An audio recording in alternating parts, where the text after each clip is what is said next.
French President Emmanuel Macron is set to embark on a major tour across Africa. But this isn't your run-of-the-mill state visit. The world leader is aiming to spur new dynamics in a continent that still remembers French colonial rule. French-African relations are far from strong. Many nations have turned their back on the West off the back of tensions caused by French colonial rule. The historical influence of France in Africa cannot be understated.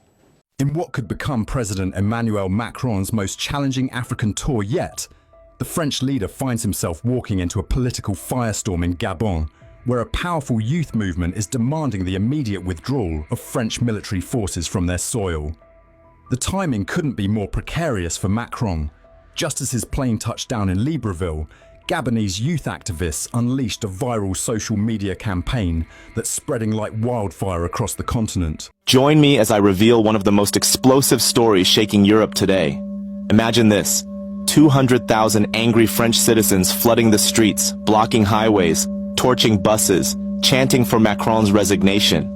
Why? Because their government just announced a brutal $50 billion budget cut. But here's the twist the French media won't tell you. The deeper cause of this crisis doesn't lie in Paris, it lies in Africa.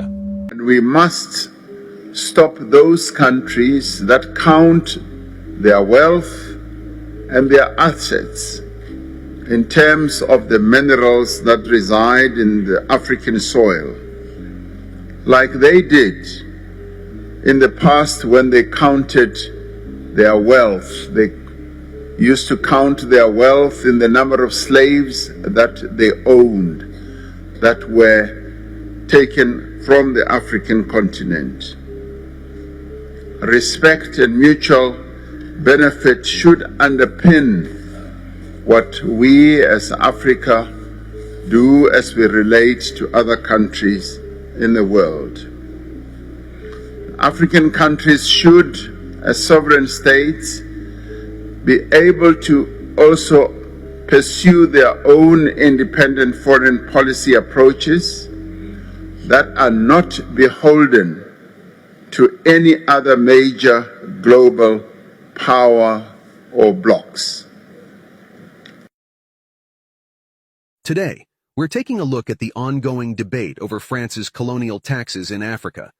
These taxes, which have been in place for decades, require 14 former French colonies to pay a portion of their annual income to France. The total amount of money involved is estimated to be over $500 billion. This money is collected through the CFA franc, a currency that is pegged to the euro and controlled by the French treasury. The CFA franc is... Many countries in the north count their assets in the mineral resources that are beneath the African soil.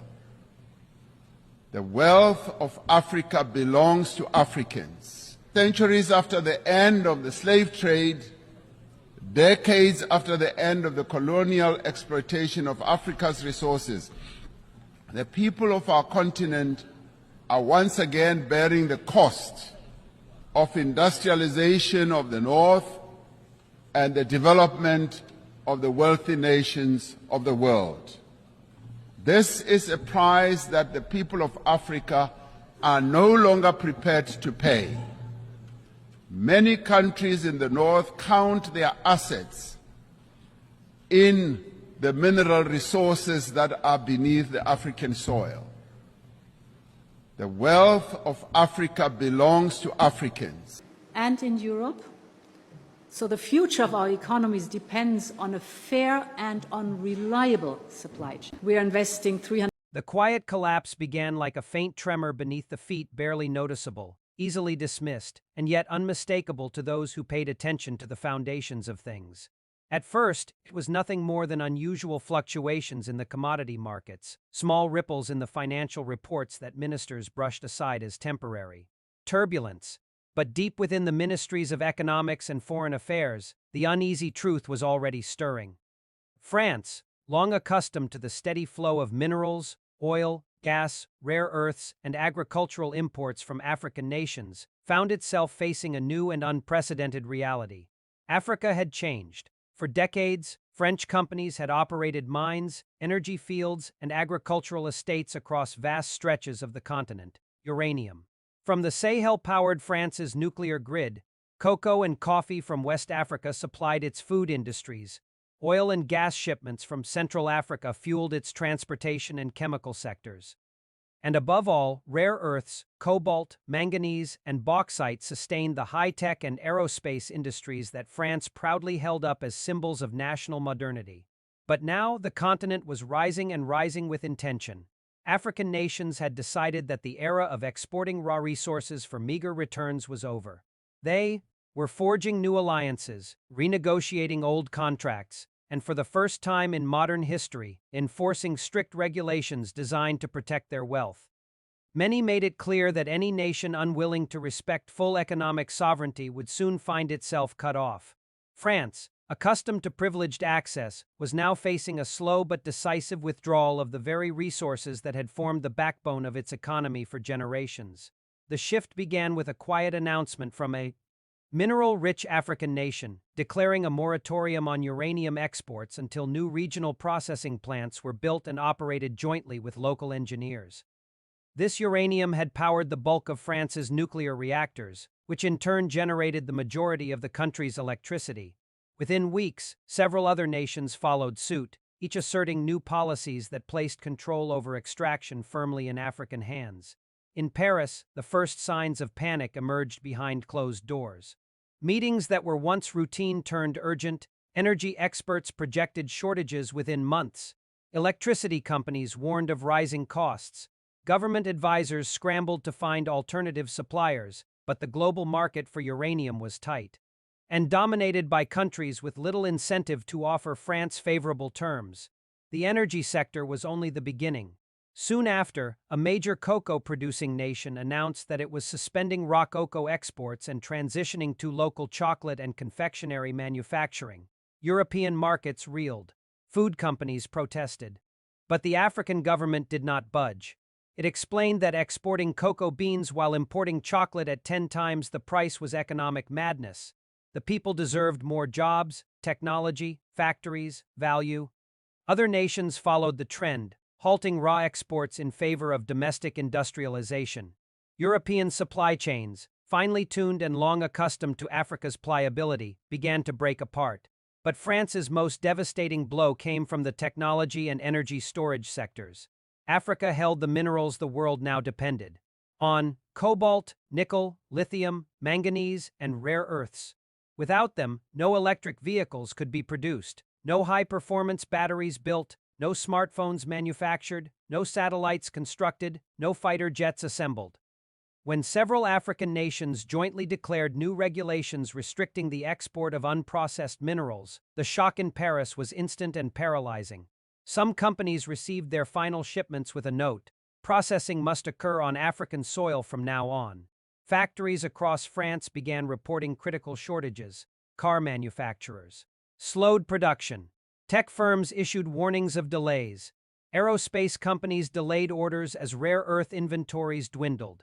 Even the military quietly admitted that essential components for advanced aircraft and defense systems were suddenly at risk. France tried diplomacy.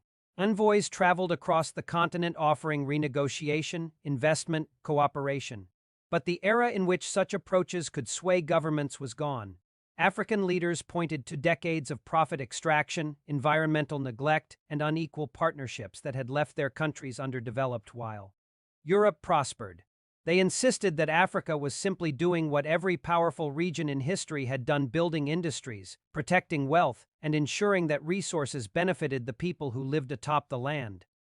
Meanwhile, in France, the consequences multiplied. As energy prices soared due to shrinking uranium imports, households began to feel the weight of the crisis. Electricity bills rose sharply. Blackouts, once unimaginable in the modern French grid, became sporadically frequent in certain regions.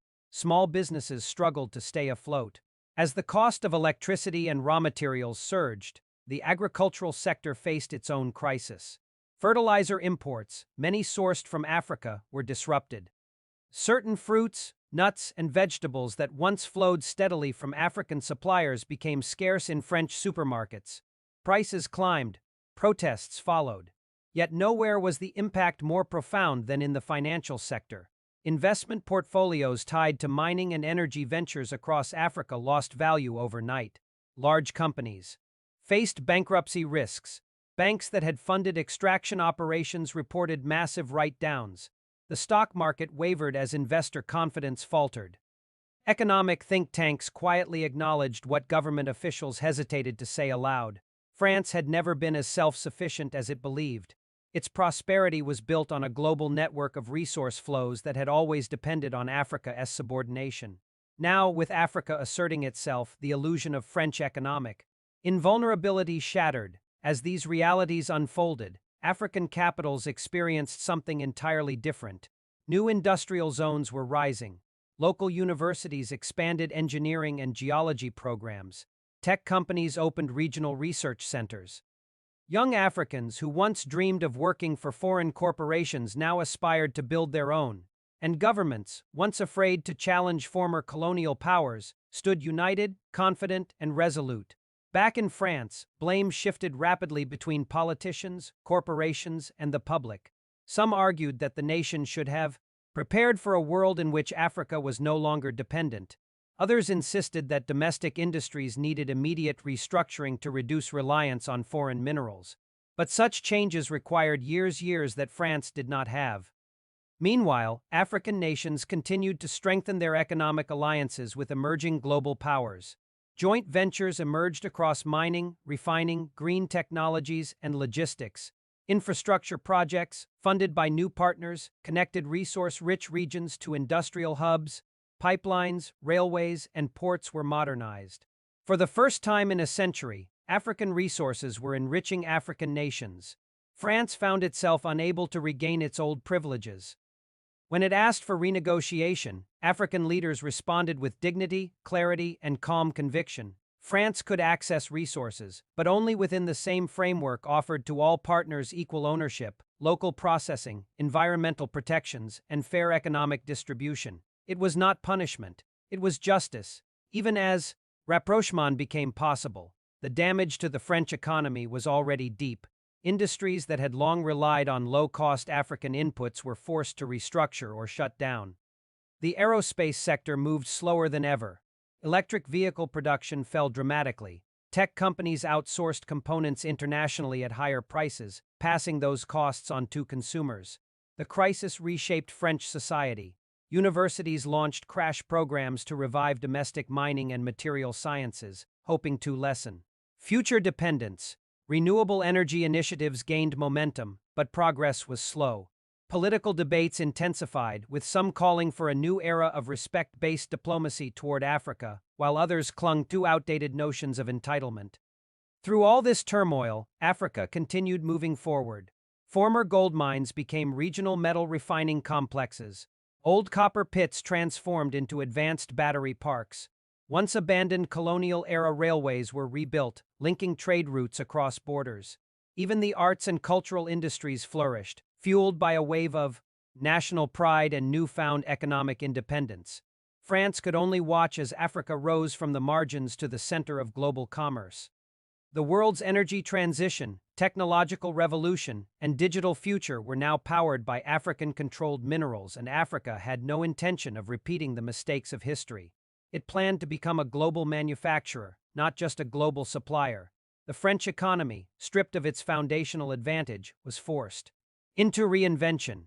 It began slowly to rebuild itself on principles of sustainability, fair trade, and domestic innovation. But recovery required sacrificing familiar comforts and accepting a new global order, one in which Africa was not a resource basin but a powerful economic bloc with influence, strategy, and vision. In time, France acknowledged the truth. Its economic collapse had not occurred because Africa withdrew resources out of spite. It happened because Africa finally claimed what was rightfully its own. A century of extraction had artificially inflated France's economic strength. Once those flows ceased, the imbalance was exposed. Yet within this collapse lay an opportunity for rebirth. New French companies began forming equitable partnerships with African counterparts, offering technology and training in exchange for fair access to processed materials not raw or.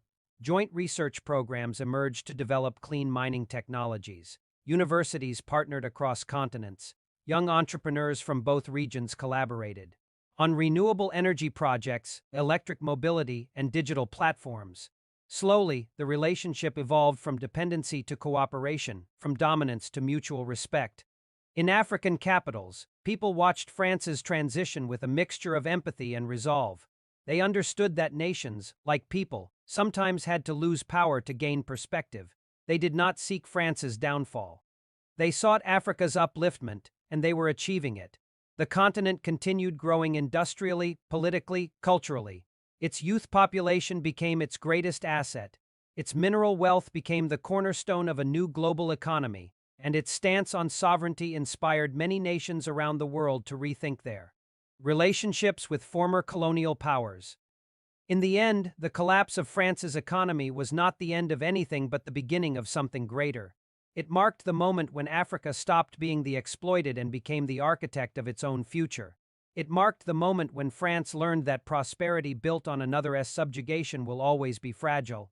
It marked the moment when both regions began to understand that true partnership, grounded in equality, could build a more stable and just world. And as new industries rose across the African continent, as French factories adapted to a new era, and as global markets reoriented around Africa's leadership in strategic resources, a simple, undeniable truth echoed across oceans. Africa's resources had once powered France's economy. Now Africa was powering its own destiny, and the world would never be the same again. For decades, France moved confidently through the global arena, supported quietly but powerfully by resources drawn from Africa. The relationship had been designed in an era when Europe dictated trade terms, set prices, and controlled extraction. Year after year, gold, uranium, timber, cocoa, oil, and rare minerals flowed north across the Mediterranean, feeding French industries, banks, energy grids, and manufacturing plants. In return, Africa received modest development programs, security partnerships, and agreements that always seemed to favor Paris more than the continent providing the raw materials. But a new generation of African leaders and citizens began to question the arrangement. They watched as their lands produced the resources powering French factories, while their own economies struggled with unemployment and underfunded infrastructure. They saw how profits flowed outward, never returning home. And as global consciousness shifted toward sovereignty and fairness, African nations, one by one, began rewriting the rules. The first shock came when several West African countries ended the long-standing currency agreement that tied their monetary systems to France's central bank.